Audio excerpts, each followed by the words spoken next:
What's going on, everyone? Welcome back inside the Lettermen Lounge, the Ohio State recruiting podcast here at Lettermen Row. I am Matt Parker. Of course, that is Mick Walker. Joining us today is a very, very special guest. He is the big man at On3, one of them anyway. That is Steve Wiltfong. Steve, thanks for joining us, man. We really appreciate it. Hey, good morning, y'all. I love talking Ohio State Buckeyes and Ohio State recruiting. There's always 5 stars, blue chippers, touted recruits to discuss when you're in the lane of Ohio State football recruiting. Absolutely. And the Buckeyes finally are putting on a big visit weekend this week when Iowa comes to town.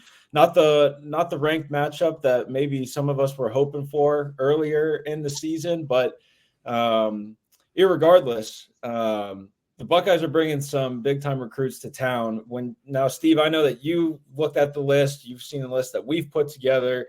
You came out with one on Tuesday. When you're looking at that list, who's like the guy for you when you're looking at this list, and why is that guy maybe not the most important, but maybe the biggest, or him just being there is important for Ohio State?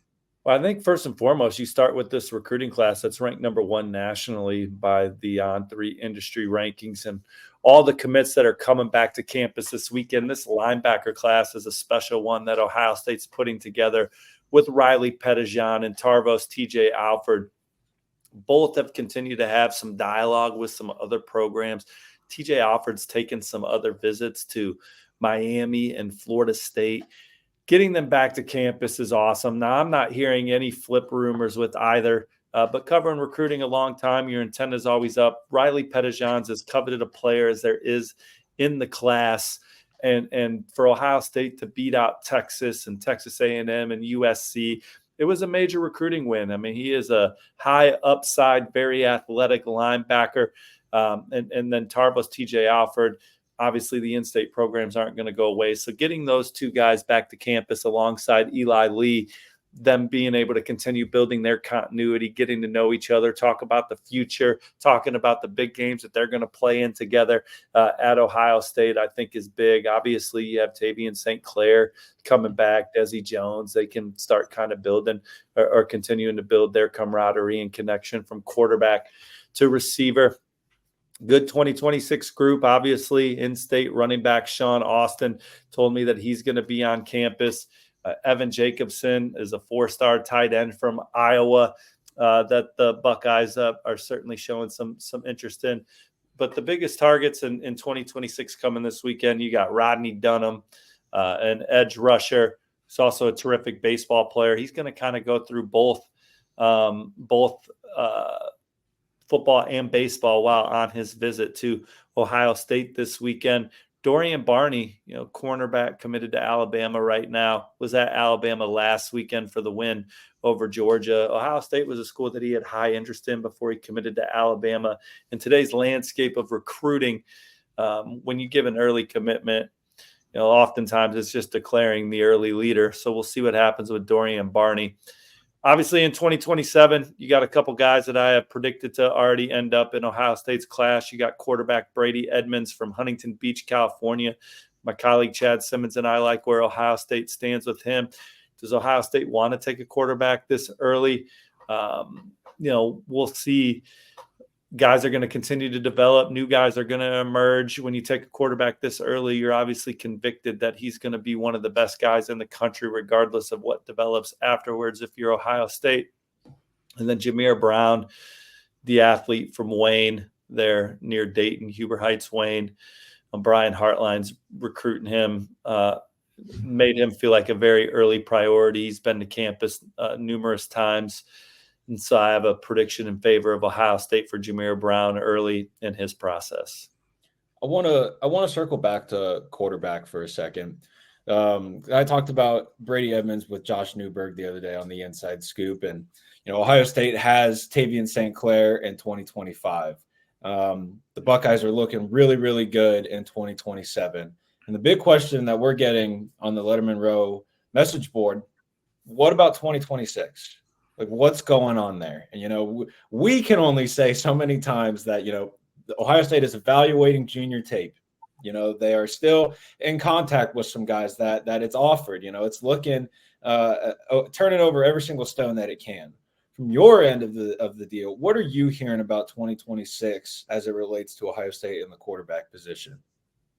Well, I haven't heard much. Obviously Jonas Williams was a guy from Chicagoland that I thought that they were one of the front runners for. That didn't work out. There was a time where they nearly landed a commitment from Jared Curtis. They were the leader for him at one stage in his process before he committed to Georgia. I think that Ohio State is in a position with the track record of offense, track record of quarterback development that they've had under Ryan Day and this coaching staff, that they'll be able to kind of evaluate junior film, reset their board, maybe go out there and attack a guy that's perhaps committed elsewhere. There'll be some new guys that emerge now, Matt Zollers, guys like that. There'll be some guys that pop up in the cycle that maybe they take a swing at. But the quarterback position is not one that I worry about with Ohio State for a number of reasons. The main one being that they can go into the transfer portal and be a factor for the best one year in and year out if they need to be.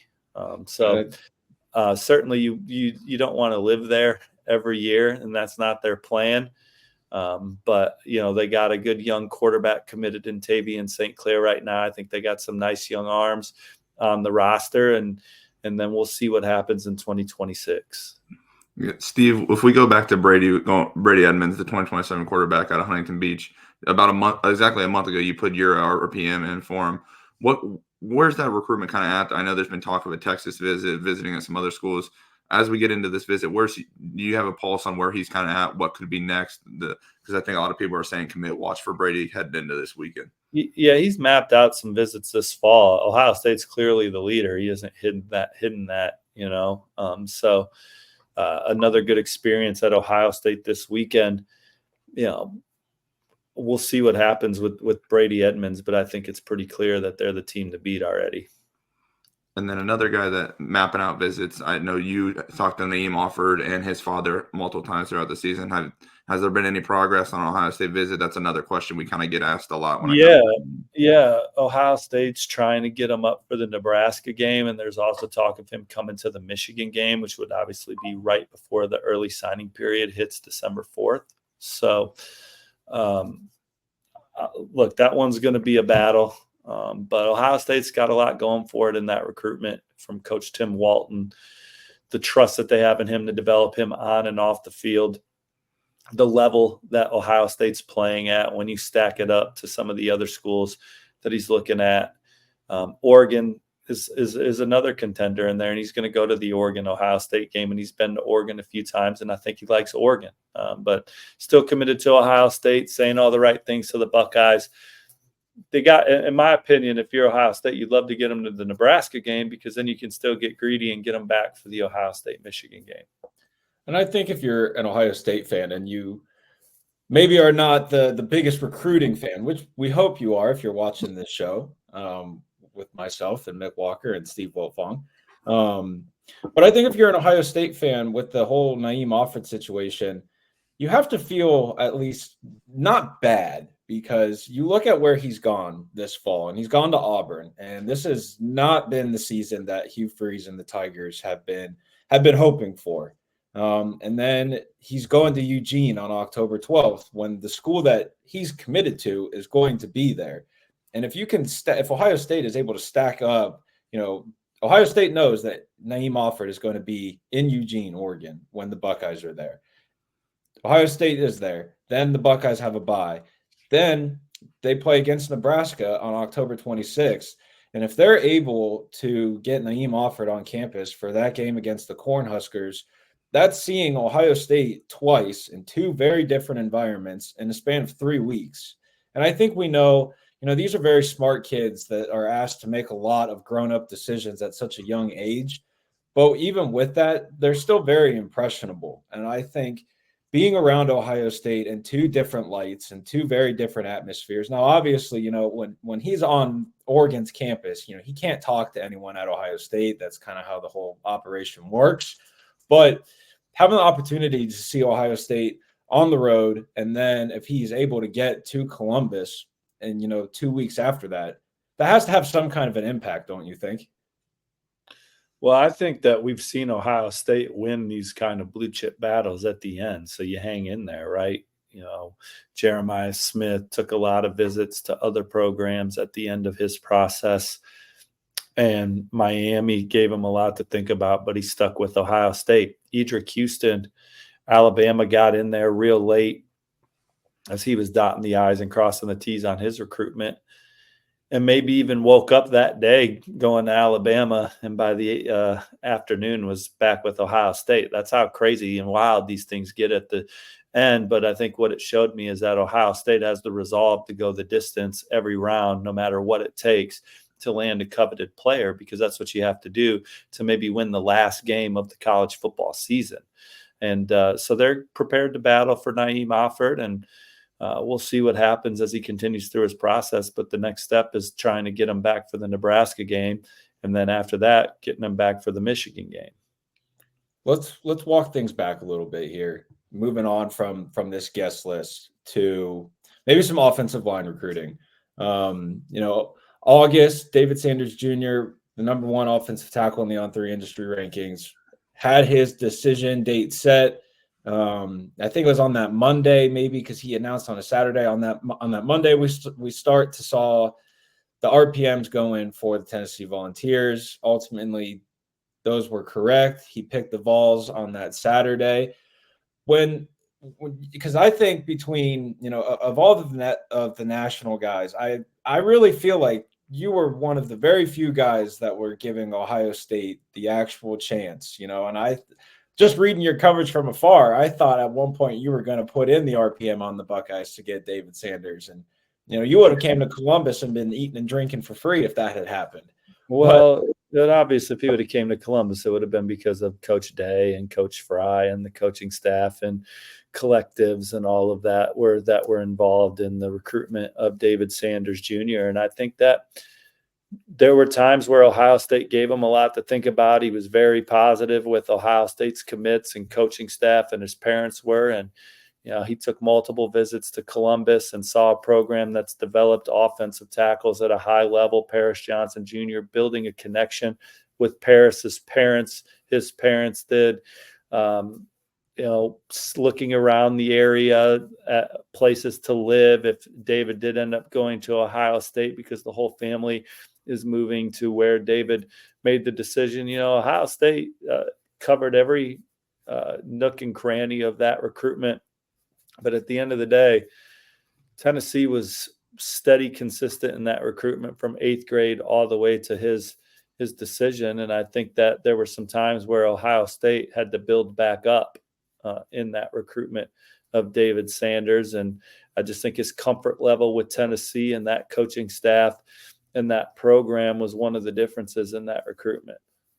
So what kind of an impact, though, does that leave Ohio State? Because they still need that offensive tackle in this 2025 class to join Carter Lowe. We know that for that Nebraska game, the 4-star offensive tackle, Damola Ajudan, is going to take his official visit. There's still the dialogue between Ohio State and Micah DeBose. It still exists to an extent. Just what kind of an impact, though, does that leave for Ohio State and its recruiting efforts with offensive tackle? Well, obviously, David Sanders is a guy that we view as a future first-round pick, franchise-type left tackle. So when you miss on him, that you're missing on that kind of potential. But Ohio State has a good offensive line class in the fold right now. They're out there recruiting guys that are committed elsewhere. And then again, we're in the portal era. And Ohio State's one of those programs that can go out and be very competitive for the top 1 or 2 offensive tackles in the portal that'll jump in at the end of the season as well.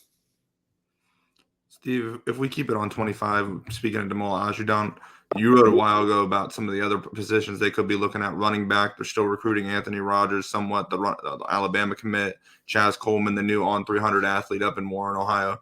Who are some other guys that you've started to hear about in the 25 class that Ohio State's still after as they kind of look maybe at that 30 number when it comes to commits? Oh, man. And Turbo Rogers, he's been to every Alabama game this year. That new staff there might have been a little bit of a drop off at first, but I think that Alabama's new staff has done a good job of getting back kind of in the mix, of building that relationship. Malik Autry's a defensive lineman committed to Auburn that Ohio State has continued to recruit and had a rapport with, excuse me. We'll see who pops up again. I mean, there could be another defensive back maybe that Ohio State throws its hat in the ring for before the early signing period hits. We know that they're evaluating senior tape, and so they'll find a senior riser or two as well that we're not talking about right now. Speaking of senior risers, I know you're a guy. Everybody likes Steve Scoops. You know, you got all the Wiltfong whip around. I know you're a guy that likes to watch the tape too, likes to see guys, see how they're doing their senior year. Are there any Ohio State commits? Obviously, there's 26 of them that you could choose from, but are there any that, as you've watched the tape, you've seen through the senior season that you like? I think Naim Offord has showed why he's so coveted, right? You know, just a guy that can impact the game in so many ways, just a true competitor with natural ball skills that has a knack for making big plays in the big moments. You know, he's a guy that has certainly stood out to me. I know that Ohio State's excited about these running backs that they have committed with Bo Jackson and then my man Isaiah West, who's just physically ready to play right now at Ohio State. So sneaky good sneaky good running back class for Ohio State this cycle. That running back cycle has been. They need them with what they're going to lose after the season. Yeah, I mean they may not be done either. You know, they're still maybe trying to wedge in the door for a third running back. The portal will be an option. They're going to have some serious depth concerns in 2025 when they only have James Peoples and Sam Williams-Dixon on the roster. But let's try and wrap things up here. When you look at 2026, you know, Ohio State has 5-star plus wide receiver Chris Henry Jr. committed. He's been committed since July of 2023. You know, things feel good with the Buckeyes there. We've kind of maintained as long as Ryan Day and Brian Hartline are there, things are good with Chris Henry Jr. Who's that next 2026, though, that you could see entering the mix and joining Chris Henry Jr. in that class? I don't have that answer for you right now. You know, obviously they've hosted a lot of guys that have high interest in Ohio State. If I pull up Ohio State offer list in 2026, you know, we can kind of scroll through some of that. But you know, they're in good position early with some guys, but I don't know if I have anyone on commit watch for them right now. You know, I know the defensive lineman from North Carolina. I think that they're, you know, obviously sitting in a really good spot for him.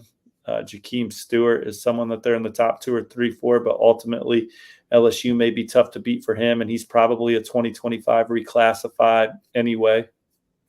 So those are, you know, some of the names that come to mind. You know, Zion Ely's a guy that they're probably in a good spot for early on in his recruitment. Going back to Aiden Harris real quick, because Matt and I will be making a trip down here soon to go see Weddington and see Trajan Odom and some of these guys down in North Carolina.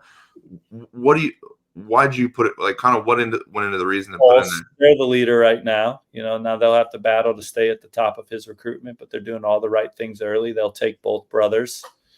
So I think that they got some things going on for them right now that leads me to believe that they're setting the pace in that recruitment. But schools like Oregon and then other schools in the region certainly aren't going to just make it easy for the Buckeyes there.